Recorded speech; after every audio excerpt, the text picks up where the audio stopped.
Hey guys, so I wanted to show you something.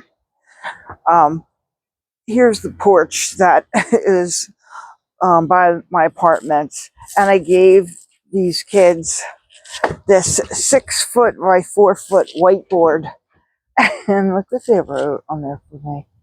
Let's see if I can get the whole thing in. I gave them the the whiteboard markers and everything. Tell me that ain't so cool. Look at that. You're the best, Meg. Thank you so much. That looks so cool. Like, oh, Jesus loves me.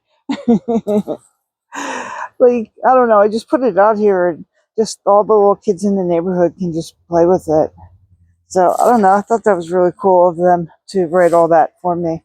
And I wanted to share it with you guys because it's like something happy instead of the miserable stuff we've been going through lately with the politics and Epstein files and all that dumb shit. This is something cool. Okay, thanks for watching.